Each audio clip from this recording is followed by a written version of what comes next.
Kuule, tere hommikust, tulime tegelikult rääkima siia juutidest ja rahast. Ja räägi kohe alguse meiega kaasa, et Katrin oli nii hea kommentaar oli, ma ei tea, kas sa märkasid, aga meil selle postituse all oli juba Katrini poolt selline ajalooline kommentaar, et kust tuleb see, et juutidel on see pangandus ja raha. Kusjuures ma ei märganud kommentaari, aga mida ta... Et no kirjutaski seda, et kui ma nüüd mälu järgi oskan korralikult öelda, et Anneli, kui sa oled vaatamas, sa võid uuesti selle kommentaari võib-olla kopeerida siia. Aga et mõte oli siis selles, et kuna juutidel ei lubatud omada maad ja neil olid paljud asjad keelatud, siis see nagu tõukas neid tegelikult sinna raha ja panganduse sektorisse. Mind on hästi huvitanud juutide või õigemini taustast. Alustame taustast. Me täna kuidagi lendame täiega teemasse, aga mind hakkas see asi kuidagi sügavamalt rohkem huvitama. Ja siis, kui ma tegin, ma isegi ei tea, kui palju aastaid tagasi, aga selle Ancestry geenitesti ja siis ma sain teada, et ma olen üle veerandi juut. Ja siis ma olen niisugune toodake, et mis asi see on, mingi külg minust ja võiks seda avastada. Ja siis ma natuke hakkasin seda sügavamalt uurima ja just nimelt, et see mindset, see selline uskumuste mõttelaadi erinevus ja siis, kui mina hakkan midagi uurima, see on alati niisugune paras rabbit hole, et ma kuidagi nagu sukeldun sinna. Ja see oli hästi huvitav, et selles mõttes need lähenemisi täna muidugi hästi erinevaid, aga kui me räägime korra hästi põgusalt hüppame sinna religioosse poole peale, on ju, et juutide selline religioosne õpetus on vast kõige maisem. Ja nad tegelikult toovad seal juba, neil on nagu ka eraldi õpetus raha kohta, mida tegelikult muudes sellistes religioossetes õpetustes ei ole.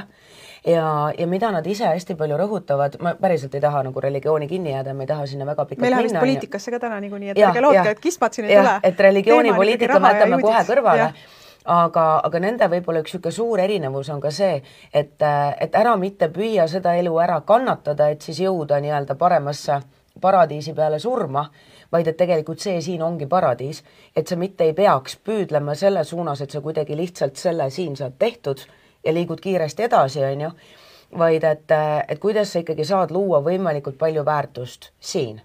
Ja siis mind hakkas huvitama, lähtudes ka sellest, et just nimelt, et me näeme tegelikult juute väga palju täna ka igasugustes Forbesi edetabelites ja nad on seal ikkagi arvestades seda, et juute maailmas on nii vähe, ja samas on ta nagu esindatud väga paljuski just nimelt ka poliitikas, on ju, väga kõrgete spetsialistide kohtade peal, et USA on seda hästi palju uurinud. Meil Eesti kultuuriruumis on seda ilmselt ka keeruline uurida, sest et meil, ma isegi ei oska öelda, kui suur meil see nagu juutide kogukond on, aga taaskord ma ei räägi rahvusest ja see on nii näljakas, et nii kui ma nagu mainin juute, kui mõnusalt provokatiivne kohe, on ju, et tegelikult ma ei räägi niivõrd rahvusest, vaid nendest põhimõtetest. Et mida rohkem ma hakkasin seda kuidagi uurima, seda rohkem avastasin, et nad tegelikult juba kasvatavad tänapäeval oma lapsi täiesti teiste põhimõtete järgi. Ja jah, see on väga palju tulnud just nimelt sellest, et neil ei olnud võimalik omada maad, nad ei saanud olla paiksed ja neil on niisugune hästi tugev kogukonna printsiip, mis on aidanud neil toime tulla just nimelt igasuguste raskustega ja see, et ka nagu sisuliselt, kui sa juudi täna saadad kuhu iganes, on just, et loob seal oma selle niisuguse kogukonna ja tuleb seal toime. Ehk siis küsimus on hästi palju sellistes põhimõtetes, väärtustes ja mõttelaadis. Ja kuna mind uskumused ja kogu see värk täiega huvitab, siis sealt saigi just see minu selline rabbit hole, eesti keeles ei ole nagu sellist head.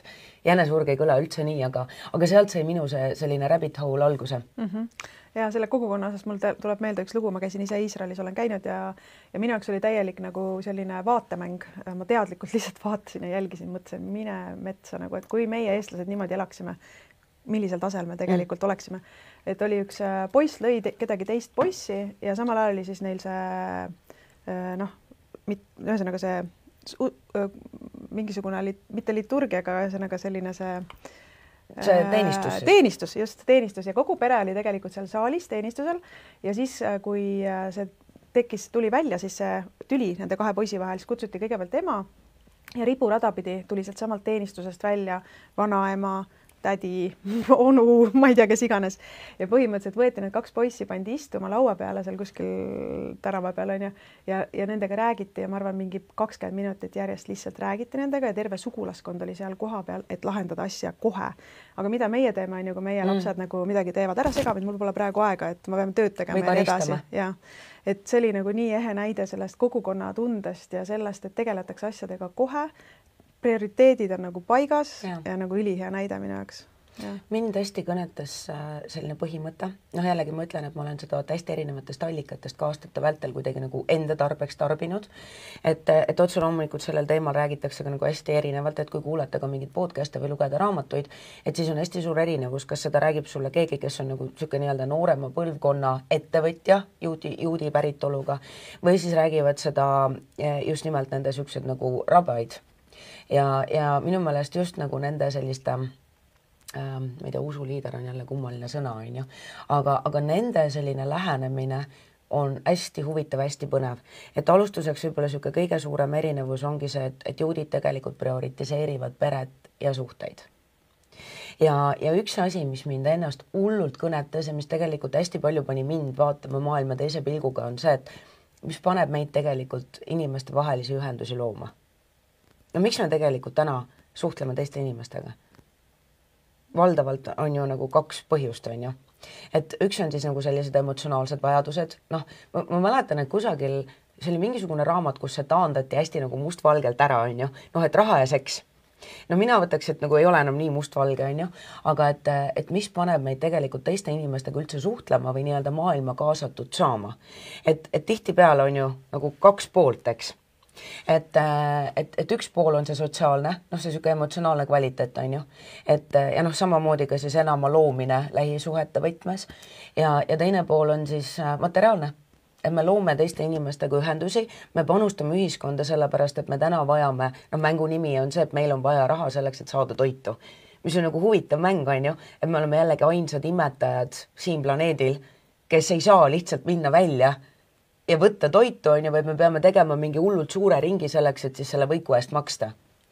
Et ja neil on nagu selline hästi sügav ka selline filosoofiline, noh jällegi siuke pisut ka religioosne taust on ju, noh et miks siis nagu Jumal lõi selle mängu niimoodi, et Jumal ei taha, et inimesed oleksid üksi, on see nende lähenemine. Mulle tundub, et noh, sõltumata võtame jälle religioosse konteksti ära, on ju, aga et me ei ole tegelikult ju tulnud siia selleks, et olla saar ja eraldatuses lihtsalt kuidagi see eksistents nagu viimse päevani ära tiksutada. Ja vajadus raha järele paneb meid siis looma ka ühendusi teiste inimestega ja panustama, noh, nemad ütlevad siis nagu kogukonda, on ju. Meil Eestis, noh, meil ongi vaata teistsugune tausteks, et me niivõrd ei panusta mitte kogukonda, et see siuke kogukonna põhimõte on meie jaoks ju ikkagi mõnevõrra võõras. Et me parimal juhul panustame siis ühiskonda, aga et me teeme midagi. See paneb meid midagi tegema. Mulle meeldis see, kui sa ütlesid, vaata nagu praktiliselt äri näidates ka, et kui juut tahab alustada ettevõtet, võib-olla räägi natuke sellest ka, mis ta teeb siis. Et veel üks asi just nimelt, mis mind hästi kõnetas, on see, et sisuliselt, noh, alustuseks võib-olla tuleks alustada sellest, et juutidel on haridus, nad harivad oma lapsi eraldi, no selles mõttes, et juudi lapsed üldjoontes ei käi riiklikus koolis. Ja nad panustavad laste rahaharidusse, majandusharidusse väga palju ja üks põhimõte, mis mind ennast on hästi kõnetanud, on see, et nad ütlevad, või noh, nende põhimõte on see, et kui sa ei õpeta oma last raha tegema, siis sa õpetad oma last varastama. Sest et sinu lapsel on tulevikus vaja raha ja kui tema ei tea, kuidas raha teha, siis ta peab hakkama nagu noh, ühel või teisel moel, kas siis orjastama ennast on ju, või siis tegema midagi ebaeetilist, moraalivastast. Et õpeta oma last tegema raha, sest et tal läheb elus raha vaja.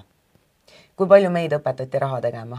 No see on õnneks täna on muutumas, on ju, aga jällegi mitte nagu haridussüsteemi tasandil, vaid pigem tänu nendele inimestele, kes on siis loonud erinevaid võimalusi, noh, et siis nii kasvatada täiskasvanute kui ka laste rahatarkust. Aga et nemad hakkavad õpetama oma lastele, kust raha saada juba maast madalast. Ja lisaks sellele nad õpetavad seda, et kuidas raha hoida ja kuidas ka raha kasvatada. Ja nende jaoks hästi oluline printsiip on andmine. ja selle nad võtavad tegelikult siis endaga ka nagu äritegevusse kaasa.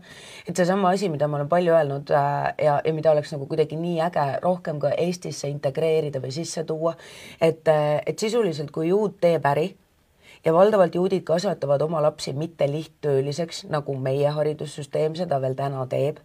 Et tegelikult meid väga paljuski täna veel, mul on teismeline poeg, ma näen hästi kõrvalt, on ju, et meie haridussüsteem täna ikkagi veel püüab vormida neid tehasetöölisi, et tasub jällegi teada, on ju, et see haridussüsteem, mis meil täna, mille produktid ka meie oleme, on ikkagi loodud selleks, et toota juurde tehasetöölisi. Ehk siis ühel või teisel moel ja Eestis on meil pärisorjus olnud ka päris asi. Ehk siis me oleme tegelikult sellise pärisorjuse taustaga.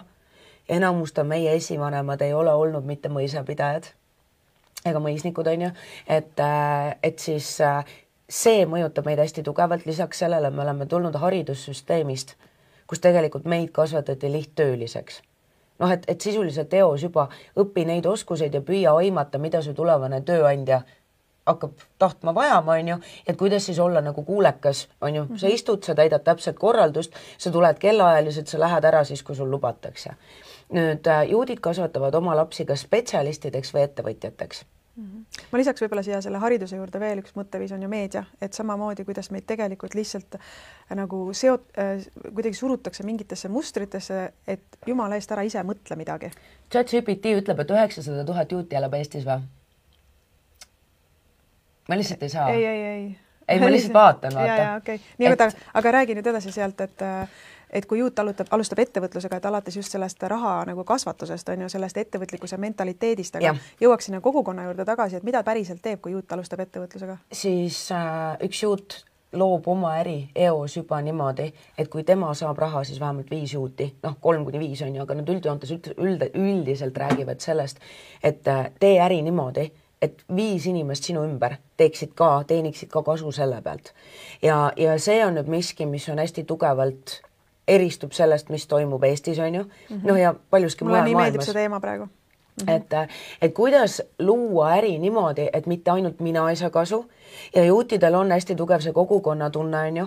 Et see sama asi, et tegelikult tee kõik endast sõltuv, et sa ei vajaks teiste nii-öelda sellist sotsiaalset abi, on ju, ja tee kõik endast sõltub, et sa ei elaks laenuorjuses, sellepärast, et nii kui sul on laene, siis tegelikult sa teenindad, sa oled nagu nii-öelda ori justkui sellele, kes sulle selle raha andis. Ehk siis see esimesena kõigepealt ju, mida me teeme ka, kodulaen saab esimesena teenindatud, on ju, ja siis ülejäänu jääb elamiseks. Ja jällegi see on mindseti erinevus, ma ei ütle, et nagu laen on halb, on ju, aga teine asi on see, et juudid oma kogukonnas intressi ei võta. Et teise kannatuse pealt kasu saada ei ole okei. Ja võt see on minu meelest üks ülioluline väärtus, mida oleks nagu nii äge näha rohkem Eestis. Et kui sul läheb halvasti, siis ma aitan sind, sellepärast et aidates sind aitama meie kogukonda ja kui mul läheb hästi, meil läheb hästi, kui meil läheb hästi, seda paremini läheb minul. Ehk siis juudid püüavad, vähemalt mingi osa juute jällegi, täna neid on kindlasti ka teistsuguseid, on ju, aga et see põhimõte on see, et ehita oma äri juba eos üles niimoodi, et sina ei oleks ainus, kes sellest kasu saab. Et me ei räägi ainult sellest üks-ühele vahetusest, on ju, et ma annan nüüd kliendile midagi, tema annab mulle raha, on ju, ja mina viin siis selle koju ja siis nagu minul ja mu pere läheb võimalikult hästi, vaid et kuidas minu äritegevus, piltlikult öeldes, et oletame, et kui mina hakkan nüüd nagu saiakesi küpsetama, on ju, et kas ma saan siis osta näiteks nisu sinu käest, on ju, transporditeenus teise naabrimehe käest, rentida ruumi, on ju, et ma sisuliselt hoian selle enda kogukonnas ja niimoodi ei ole mitte ainult mina üksi huvitatud sellest, et mul läheb hästi, vaid et tegelikult me oleme kõik huvitatud. Mina olen huvitatud sellest, et sinu äri läheks hästi ja kui sinu ärikasum on seotud ka minu eduga, on ju, siis sina ju tahad ka, eks ju. Ja see sama asi, et juudid tegelikult, kui keegi avab oma äri, nad lähevad kogukonnaga kohale. Nad nagu päriselt ostavad omadelt, nad ei kritiseeri teineteist. Et see sama asi, et meil on ikkagi hästi tugevalt ja ma arvan, et see, mida me täna näeme, on väga paljuski vaata ka sellise küüditamise, kõige selle tulem. Et kuidagi, et kui teisel läheb hästi, siis ma jään millestki ilma. alustame sellest, et kui sa lähed oma pere või lähedastele rääkima, et ma tahan nüüd alustada ettevõtlusega ja ma tulen palgatöölt ära, mida sa siis tegelikult veel üldse saad, on ju? Ja esimene asi on see, et nagu kuule, aga see on ohtlik, ära seda tee, see mindset on ju, et meid on väga tugevalt kasvatatud just nimelt tehase töötajateks, et kusagil on see nii-öelda see mõisnik. Ja mina nagu hästi taandan, ma olen nii palju selle vastu huvi tundnud, sellepärast et ettevõtlus on ja ma olen ise sellega põrkunud, et ka minu oma enda ettevõtjast ema on nagu aastaid olnud siuke, et kuule, aga mine ainult palgatööle, mine nagu, ma ei tea, parimal juhul püüa nagu riiklikule palgatööle saada, sest see on turvaline. Tegelikult ei ole ju. Et jah, see on hästi palju just nimelt see, kuidas meie maailmavaadet ja suhtumist on vormitud. Ja võib-olla veel üks hästi oluline asi, mis me sinna tausta poole pealt tahaks ära mainida, on see, et meil on väga palju rahaga seotud süüd, häbi ja hirmu. Ja juudid püüavad õpetada või nende suuga põhimõte on see, et õpetada rahasse suhtuma kui tööriista ja neutraalselt. Meie kipume Eestis väga paljuski rahale üle kandma ka hirmu.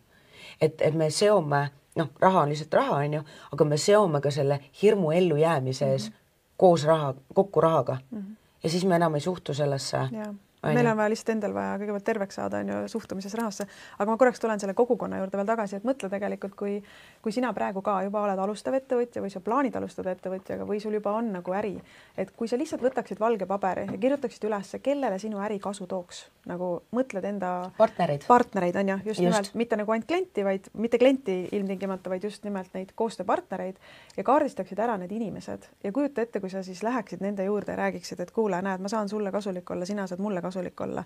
Et kui palju sa tegelikult võiksid võimendada enda äri praegu sellega juba kas või? Just, ja ülioluline on jälle see taustal olev energia, on ju. Et me näeme täna nagu päris palju, ma usun, et sa oled kokku puutunud ka nende sükeste nagu ärakasutavate liitudega, on ju. Et ma kuidagi nagu, et sa saad eos juba aru, et ma tulen sult nagu, teen sulle mingi ettepanek, on ju, aga tegelikult see ettepanek teenib ainult mind. Et tegelikult, eks ju. Et vaat, kui tore teeme koostööd, aga actually. Et teine pool on see, et kuule, et aga sul on mingisugused päriselt. Sul on näiteks transpordiäri, on ju. Mul ei ole mõtet hakata endale mingit transpordiosakonda tekitama, kui tegelikult ma võin kasutada sind, sul läheb hästi, ehk siis see selline raharingluses hoidmine. Ja minu meelest see on miski, mis nagu muutub meil praegu eriti oluliseks, sest et nagu me näeme, siis hirmu on palju, on ju. Ja mis juhtub alati siis, kui hirm saab rahaga seotud, siis me loome ise selle kriisi. Ehk siis me võtame raharinglusest välja ja mida vähem me siis nagu seda ka ringluses hoiame, on ju, siis seda rohkem me tegelikult ise loomegi selle puuduse, selle kriisi. Et see on hästi hea, mida sa ütlesid, ja ma täiega nagu soovitan seda, et see ei tähenda seda, et sa pead just nimelt hakkama nagu ka ei pea ühiseid OÜ-sid tegema, aga pigem on see, et just vaata nagu natuke laiemalt seda, mida sa teed ja vaata ka neid inimesi, kes võib-olla on sinu valdkonnas ja jällegi, et vaata nagu pigem neid inimesi, kellega sa tahad koostööd teha. Et vaata hästi tihti kuidagi, et kuidas me ka valime neid inimesi, kellega koostööd teha. Et kas me tegelikult valime nagu me ju peaksime valima inimeste, tema väärtused ja tema põhimõtteid. Ja see on miski, mille peale ma olen ise ka hästi palju mõelnud, et hästi tihti ikkagi öeldakse, et äris, vali nagu see kasulik partnerlus on ju. Aga kui sa valid endale nii-öelda kasuliku partnerluse, võib-olla tõesti kellegi, kellel on, ma ei tea, kas nagu suur kõlapind või suur ettevõte, aga sinu väärtused ja põhimõtted ei ühti üldse selle inimesega. Kas sul on võimalik sellest koostööst, koosloomest ikkagi nagu midagi? Kas sa saad päriselt seda inimest usaldada? Et kui sa ei saa, siis ta võib olla kui iganes äge on ju, aga sa ei saa temaga tegelikult ju päriselt väärtust loovat koostööd teha. Ja põhimõtteliselt praegu siis, nagu ma aru saan, 3 asja me oleme ära maininud, et üks on kogukond, teine on üldse nagu suhtumine rahasse, et seal ei oleks seda häbihirmu ega mingit muud emotsiooni valesti seotud selle rahaga. 3. asi on see hariduse teema või see mentaliteet, ettevõtlusmentaliteet. Haridus on hästi vundament ja selles mõttes, et jällegi USAs on seda statistikat palju tehtud, sellepärast, et seal neid on kõige mugavam täna uurida, on ju, et juudid on erakordselt haritud. Nende hulgas on väga vähe neid, kes ei jätka enda harimist ka elu vältel. Ja siin nüüd ongi 2 asja, mida juudid hästi nagu ütlevad, et esiteks panusta rahaga kogukonda, aga panusta ka oma teadmistega. Et anna ja anna selleks, et hoida ringluses rohkem, on ju. Et tegelikult, kuhu ma tahakski tulla, võib-olla veel 2 hästi olulist asja, mida ma kindlasti tahaks ära mainida, on tegelikult teeme selle kokkuvõtte, siis lähme 2 asja juurde, aga haridus on vundament. Et üks asi on puhtalt erialased oskused, on ju, aga tegelikult ka see, et sa nagu jagaksid neid. Aga vaata, siin on väga lihtne seos selle hariduse osas, et kui meid kasvatatakse tehasetöölisteks, on ju, ehk siis nagu teenima raha kellegile teisele. Mis motivatsioon mul siis on õppida? Versus see, kui ma tean, et ma teen seda õppimist ise endale, et läbi selle teadmist ma tegelikult arendan ja kasvatan oma ettevõtet. Ja vaata, kui nüüd sinu teadmised teenivad ka sinu kogukonda, tegelikult mina olen küll nagu täiega märganud seda, et mida rohkem mina aga nagu kuidagi harin ja avardan ennast, seda rohkem on mul ka tööalaselt anda, et selles mõttes, et ma ei ole kitsalt kinni, näiteks klassikaline värk human design, on ju, aga ma ju ei räägi ainult human designist, ma panen sinna sisse ju nagu kogu muud kompotti, eks ju. Ehk siis tegelikult ja rääkimata sellest, et ma saan oma lapsele mitmekülgsemat maailmapilti anda ja sama lugu sõprade lähedastega, on ju. Et tegelikult, kui sa ka õpid midagi, siis sa ei õpi seda ainult iseenda jaoks, et ahnid seda võimalikult palju endale, vaid et tegelikult sa paned selle ju tööle ka oma inimeste, oma kogukonna maailma heaks. Ja see on hoopis teistsugune vaade, et see sama asi, et miks öeldakse ka, et kui sa midagi nagu õppinud, mingi oskus omandanud, hakka seda rakendama, pane see nii-öelda nagu tööle, et ära hoia seda kõike lihtsalt endale. Et see on hästi-hästi oluline, aga haridus on kõige vundament, sellepärast, et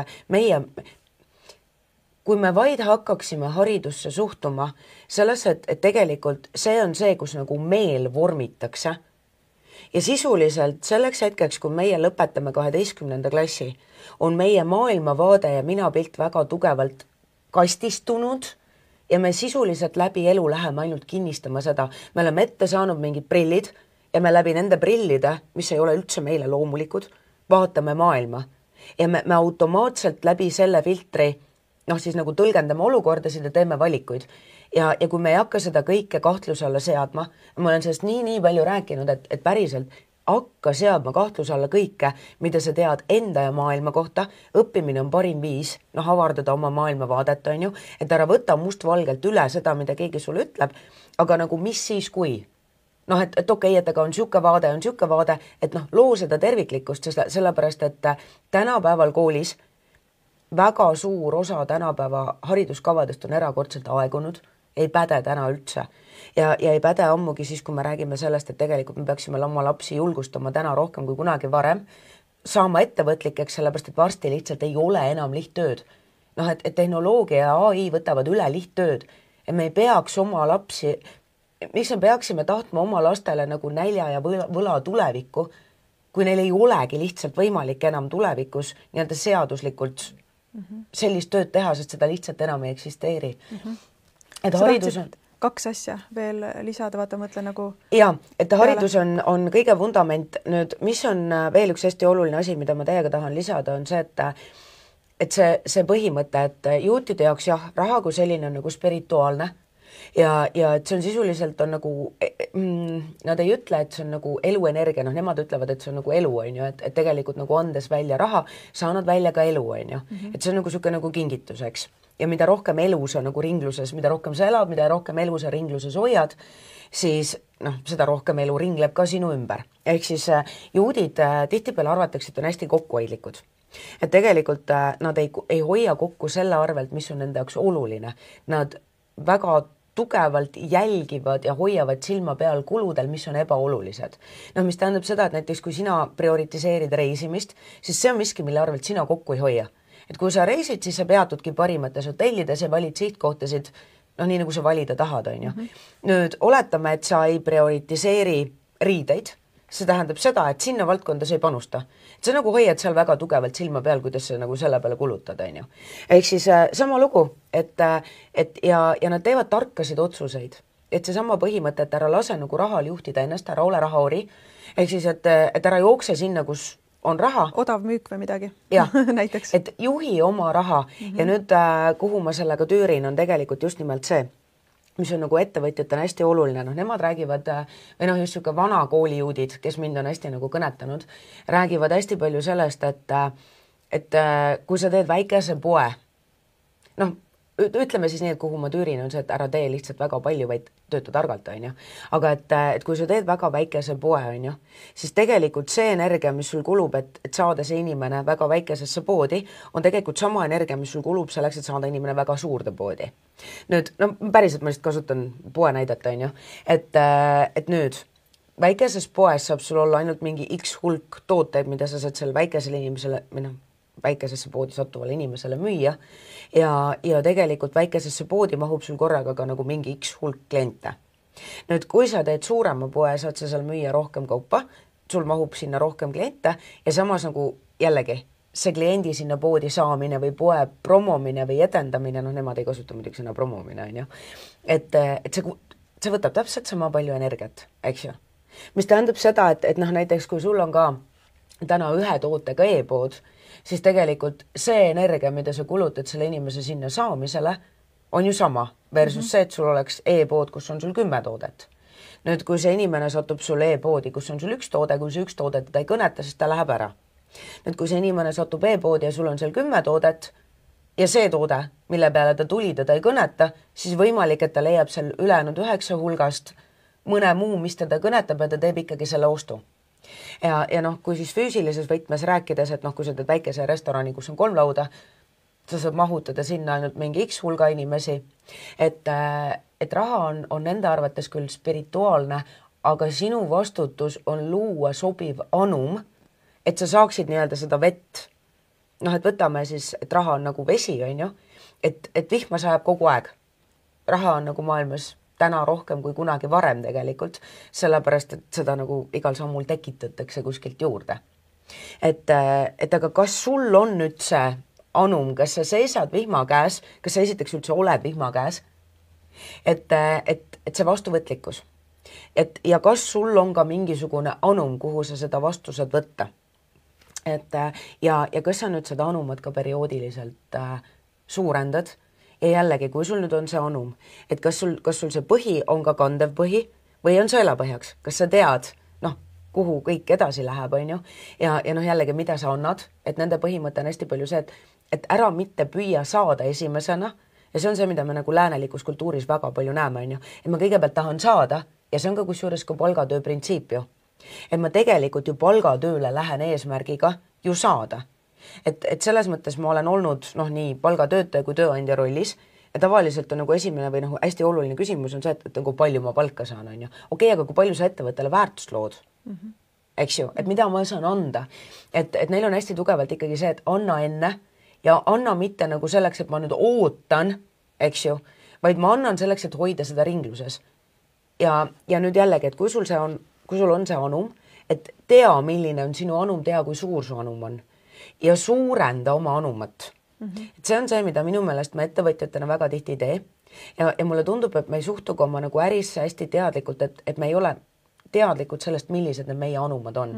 Et ma olen selles mõttes nagu hästi palju, kuna see on minu enda jaoks aktuaalne teema olnud, arva ära, kus ma kasvasin, on ju, ja arva ära, kuidas mind kasvatati, ja raha pole, tuleb raske tööga, on ju, kogu aeg on puudus, karda, et saab otsa, et see sama värk, et kas need anumad, mida sina täna ettevõtjana lood, kas need on juhuslikud ja kas seal on ka seda kasvu arenguruumi? Et jällegi, kui sa näiteks kogu aeg vahetad oma aega raha vastu, jällegi, mida meid on õpetatud tegema, mis on natuke nagu palgatöötaja mindset, on ju, siis ühel hetkel sul saab otsa see aeg, rääkimata kvaliteetsest ajast, eks ju, sellepärast, et kui sa nüüd näiteks töötad mingisugusel nõustaval ametil ja sa nagu iga päev 8-9 tundi töötad nõustaval ametil, sa ei ole võimeline seda kvaliteeti ju pakkuma, rääkimata sellest, et siis sa läheksid koju ja sa saaksid kvaliteetselt panustada oma perre, oma kogukonda, on ju. Täpselt. Kirjuta praegu kommentaari, mis üks asi, ainult üks asi ja palun tee seda, kui sa oled praegu vaatamas. Mis on praegusest jutust sind kõnetanud? Ja siis me võtame asjad vaikselt kokku. Ja oota, ma mõtlen, mis oleks veel seda anuma värki ma tahtsin täiega nagu rõhutada. Just, see on lihtsalt nagu nii pikk teema nagu päriselt. Aga see, et kas sa oled teadlik sellest, et kuidas tegelikult nagu raha sinuni tuleb. Ja veel üks asi, mis mind on nagu väga-väga hästi saatnud või selline jällegi selline helesinine unistus, mida ma arvan, et tegelikult me kõik võiksime väikestes ringides teha. et juutidel on seesama põhimõte, mida ma mainisin, on ju, et kui sinu kogukonna liige on hädas, et siis meil tegelikult ongi nagu see niisugune puhverosa, on ju, et sisuliselt on nagu niisugune reservraha, neil on erinevaid nimetusi sellele, on ju, aga et kui sinu äril on näiteks täna keeruline, siis et sina ei peaks minema pankrotti või tegema halbu otsuseid, siis sul on võimalik sellest nii-öelda ühispotist saada ka seda abi, on ju, pärast paned tagasi. Kui mul on vaja, ma võtan, on ju. Ja ma olen nagu nii palju mõelnud, see on tundunud alati nii helesinine unistus, on ju, aga issand, kui äge oleks, nagu kas või oma enda mingisuguste tuttavatega midagi sellist luua, on ju. Et samamoodi juutide arvates nad väga hindavad hooajalisust ka äris, on ju. Et ma usun, et anna märku täiega, nagu kas sa oled ise ka seda märganud, et meil on õpetatud, et äri kasvab kogu aeg, vaata tõusvas joones, aga tegelikkus ei ole ju nii. Et tegelikult, ma ei tea, kas sa oled ka märganud enda ettevõtmises nüüd hooajalisust, et vahepeal sa tegelikult väga pikalt jälle külvad midagi ja ei voola niimoodi peale. Ja meil on nagu öeldud, et hea äri on see, mis nagu kogu aeg tead, nagu kogu aeg iga kuu arvelt ma muudkui nagu on ju. Et kas sa oled valmis ka selleks, kui sinu elus või sinu äris tuleb talv. Ja kui talv venib pikemaks, kui sa oled planeerinud, et kas sa siis tegelikult, kas sul on ka need inimesed, kes sind aitavad ja aitavad nagu ilma mingi süü, häbi, hirmu, liigkasuta. Või siis, kui sa ei ela seda talve üle, me teame ju nii paljusid ettevõtjaid, kes ongi, mul on keeruline aeg ja nagu nad kas võtavad siis nagu sellise röögatu intressiga laenu või siis lõpetavad ära, aga tegelikult on lihtsalt see talv, vaata. Ja kus on see loogika on ju, et kui mul tegelikult pole raha, et ma võtan sinult euro, siis kuidas ma saan sulle homme 2 eurot tagasi maksta, kui mul tegelikult just nimelt on raha puudus. Aga kuule, ma tahaks küsida sinu käest niisugust asja lõpetuseks, et kus tuleb see nagu eestlaste, kui sa saad seda kuidagi lühidalt kokku võtta, et kus tuleb see eestlaste vale suhtumine üksteisesse, et konkurents ja üksik hunt ja ma ei tohi jagada oma teavet ja ma ei tohi anda rahat. Ma ütleksin, et jällegi mind on vaata teise poole pealt just konstellatsioonide poole pealt on ju huvitanud hästi palju just need süsteemne korrapära korduvused, nii äris kui siis ka peresüsteemis, need on omavahel nagu nii seotud. Et mina ütleksin täna, et väga paljuski küüditamine. Küüditamine ja see mõisniku värk on ju, aga eestlane oli teisele eestlasele ohtlik. Selles mõttes, et isegi siis, kui sinu peres, kui sinu lähedasi küüditatud, siis sa nägid vahetult kõrvalt ja kusjuures tihtipeale, see on miski, mida konstellatsiooni väljal on hästi näha, on ju, et tihtipeale ka need, kes nagu nägid kõrvalt, näiteks, et minu naaber kaebas minu naabri peale ja tal võeti ära ilus kodu, pere saadeti Siberisse, on ju, ja mina ei saanud mitte midagi teha, ma pidin seda lihtsalt nagu abitult pealt vaatama ja kartma ja samas ma pidin nagu fake nice olema oma naabriga selleks, et tema seda ei teeks. See on väga palju tugevamalt mõjutanud meid ja täna, vaata see ongi, et mingite põlvkondade tagant need asjad tõusevad nagu pinnale, on ju.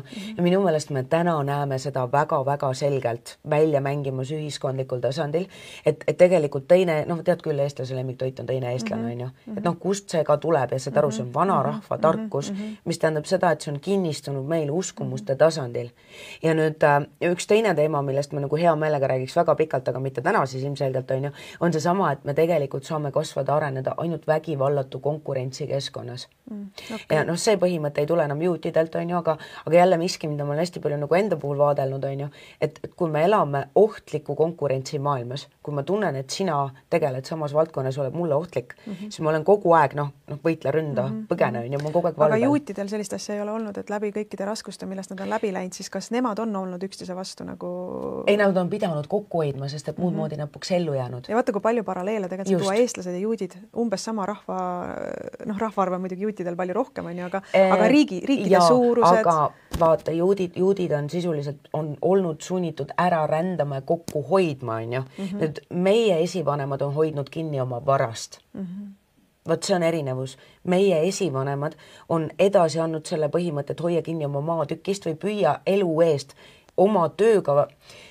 Päris orjus on kindlasti miski, millesse tasuks süveneda. Et ma tean, ma olen sellest kusagil ka rääkinud, ma ei oska praegu viidata, kus ma sellest rääkinud olen, aga et tasub teada enda tausta, sellepärast, et me anname ise ka täna oma lastele alateadlikult edasi ju enda mindseti, on ju. Ja heas usus on meie esivanemad andnud meile edasi need põhimõtted, mis oleks nende ajal aidanud meil ellu jääda. Et pärisorjus, see, kuidas tegelikult talupoeg, enamus meie esivanematest olid talupojad, mitte mõisnikud. Et kuidas talupoeg pidi, oma selle mõisateoga, mõisateoga nii-öelda õiguse, välja teenima õiguse elada oma maalapi peal. Ja kuidas nagu sisuliselt iga talupoeg ei unistanud mitte vabaks saamisest, vaid ikkagi mõisnikuks saamisest. Jällegi see, et ori ei taha saada vabaks, vaid orjapidajaks. Ja et kuidas täna ka nagu meil ju Eestis on nagu kollektiivne unistus, et saaks oma kodu välja osta, on ju. Mis enamjaolt paneb meid täna pank saab jälle mõisnikuks, on ju. Ja siis mida me teeme? Me sisuliselt töötame selleks, et panga intressi teenindada. Ja panga omanik on juut. Kuule, me peame lõpetama, me peame tegema jälle ühe laivi sinuga koos, kus me räägime sellest pärisorjuse teemadest. Jah, tere tulemast pärisorjuse laiv. Tänaseks siis minu jaoks ka aitäh, kes te olete jaganud seda ühte mõtet, mida te olete siit kaasa võtnud, et palun kirjuta ka, kui sa vähegi saad. Ei ole veel jõudnud, et kirjuta see kommentaari, sest tegelikult nii palju innust ja aitab teisi ka lugeda, mida sina siit välja korjasid praegu. Aga see, mida mina korjasin välja, üks väga praktiline tegevus, et ma tõesti tahaks, et reede hommikust õpiampsud veebikoolis oleks sellised praktilised ka, et sul jääks selline väike ülesanne, et kaardista ära, kes on need potentsiaalsed koostööpartnerid, äripartnerid, kellele sina saad olla kasulik ja hakka suhtlema nendega. Hakka otsima neid ühisvõimalusi, kuidas te saate üksteist veel paremini aidata. Just. Nii. Ja üks asi, mis on viimasel ajal hästi aktuaalne olnud, mis tuli mul hästi välja, 30 reklaamisekundit on ju, et järgmist esmaspäevast on niisugust loovettevõtjate suveseiklust ja meil oli vaata niisugune esimene kokkusaamine ja mis sealt hästi kõlama jäi, see niisugune keskkond, et kas sa oled õiges keskkonnas. Et see sama värk, et sa võid seista tegelikult selle sama anumaga, on ju, ka keset kõrbet, aga kui seal ei saja, siis seal ei saja. Et jällegi, raha liigub läbi inimeste täna, on ju, ja väga võimalik, et sa täna ei ole nende inimeste keskel, kes hindaksid sinu annet, sinu oskust, sinu toodet, sinu teenust. Et see on ülioluline nüanss ja mulle tundub, et see on praegu hästi paljude just väikeettevõtjateks hästi teema, on ju. Ja mingi keskkond, kus sa nagu kasvasid, ei ole enam see keskkond, kus nii-öelda sinu jaoks täna vihma sajab. Et see vaata üle just nimelt need inimesed, on ju, ja võib-olla vaata ka avarama pilguga, et võib-olla kes võiksid olla just nimelt, jah. Et see, et sa täna üks teine põhimõte, ma tean, et ma lähen nüüd nagu mingi jälle hullult tahaks kõike toppida ühte mingi kiiresse väiksesse tükki, aga et Lamborghini lambad, et tea, mis keskkonnas sa oled, kas sind hinnatakse, väärtustatakse seal ja keskkond, kus sina võib-olla õppisid, kasvasid, arenesid, ei pruugi olla enam see keskkond, kus sa nagu saad päriselt väärtust maailmale luua, pakkuda, kus sind hinnatakse, väärtustatakse, et kõik inimesed, keda sa täna tead, ei ole kõik inimesed, et ja igal juhul, ma ei tea, mul kananahk nagu jooksis mitu korda siin üle, et lihtsalt nii õiged mõtted ja mulle nii meeldiks, kui eestlased oleks nagu juudid selles osas praegu. Mulle, vaata, sellega ongi niisugune naljakas lugu. Ma proovin kuidagi kokku tõmmata. Ei, no jah, okei, ma ei hakka enam jälle, aga jaa, muutus algab endast ja tuleb leida õiged inimesed enda ümber, et kellega ja, väga äge. Seda värki luua. Aitäh, et sa vaatasid ja kuulasid, kaasa mõtlesid ja kirjutasid enda kommentaari ka siia, et mis sa kaasa võtsid. Me kindlasti Helenaga paneme siin laivi kinni ja hakkame lugema põnevusega, mis te siit kaasa võtsite. Igal juhul suur aitäh sulle ja mõnusat nädalavahetust ja kohtume jälle uuesti järgmisel reedel. Ja Helena, super, aitäh sulle, et sa tulid. Täiega aitäh, see oli kuidagi nii kiire, aga täiega äge jagamine ja loodan, et see midagi väärtuslikku kaasa. Tšau. Tšau.